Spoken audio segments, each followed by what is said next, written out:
Hey guys, I'm here with my choice for my 2015 gear. It just came in. I got my boards, my sails. This year I decided, surprisingly to many people, I went with Starboard and Severn. Right now, the Starboard FLARE is the all-around, do-everything, great board, not just for its freestyle aspects. And that's the thing, like all the freestyle boards are really good at freestyle. What not all the freestyle boards are great at is just riding around, early planing, and just being fun to ride for everyone that wants to ride the board, not just the, the pro level freestyle guys. And the FLARE is that. It's I've had a chance now. I've tried the 101 a bunch of times and the 91, and they're early planing. They're easy to jibe. They're ridiculously easy to sail. You just get in the straps, the nice dome deck, but it's got a nice dome under your foot, which I liked about the 2012 and 13 skate, and they kind of did away with that this year, but that was a good board for 2014 too. But it's so well balanced, and what I liked the most about this was its ability to sail through the chop. It kind of rides above the chop. They don't stick at all. They're just amazing boards, and the attention to detail that goes into these is like far and beyond any other board I've seen. And it's just little things. It's nothing huge, although the construction is different than other boards made. They actually use a unidirectional carbon instead of a biax, and the biax carbon it's like crossed up carbon like that, so you can get it going this way and you get it going that way. So what they did is they took the carbon and they laid it out in directions so it actually, you can't feel it flex, but when you're going to pop that move or try something where you're getting out of the water, the board is like having that composite racket or the composite golf club or something. You're just launching and you're definitely going bigger than before. What else? And then it's like the little things, like the things like recommended mast track setting. So I know with the other boards, we were doing in the board tests, we were playing around with the mast track, where's the perfect spot. It'll look too far forward, it'll nosedive in the chop, and then if you move too far back, your tail's sinking on your spocks.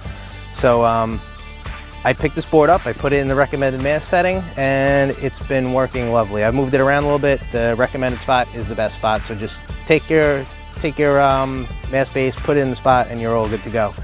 Another nice thing that was easy was they have the Drake foot straps. They actually on the inside, so you know how you hate when you're putting your winter boots on and your summer boots, or you're strapping up the board for the first time and you're trying to figure out what size straps to get. On the inside of the strap, this little genius thing, there's numbers in there, so you figure out, you put one strap on, you have numbers in there, you remember the number you put on the one strap, and you just put it on all the straps, because most likely your feet are the same size in all the straps. So that was kind of cool. So anyway, just for the ease of use for this, and the thing also looks great. It's hard to pick up on the camera, but just looking at it, there's a little bit of just like a gloss finish around the edges, and then it looks on camera in all the pictures. I always thought this was just a flat black finish, but there's actually, it's like the sanded green color from over here, and they sanded it down and they coated it nice, and it just, the board looks amazing. And the other thing I was worried about, I've had black boards in the past, and you sit them on the beach and you have maybe your other gear out and it's baking away in the sun, getting really, really hot. So whether they thought about it or not, or if they just lucked out, but this is big. When you flip the board over, when you lay the board down on the beach, it's white. It reflects the heat.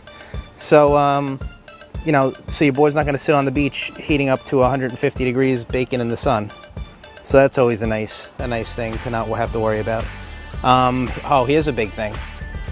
So they have the slot box for, it's no power box on this board. It wasn't a power box on the skate last year either, so I already had the fins. But at first I'm like, oh, why do they have to go change things up for no reason? Until you actually step on the board and sail it.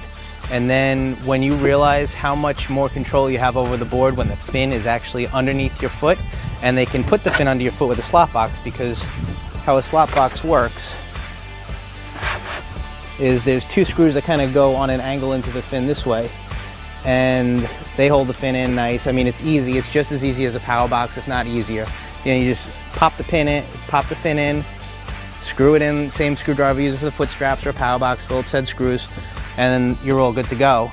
With the power box, you have to put the box back further than it would optimally be, because with a power box, you need to get through the top of the board to screw the fin in.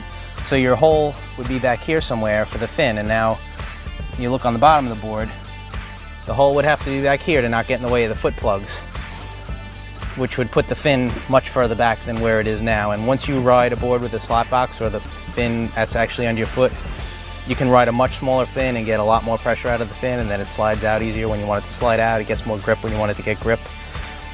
So yeah, that's it. I mean, I'm absolutely loving this board, and it's probably the best looking board I've ever owned too. So I don't know, go get yourselves a FLARE.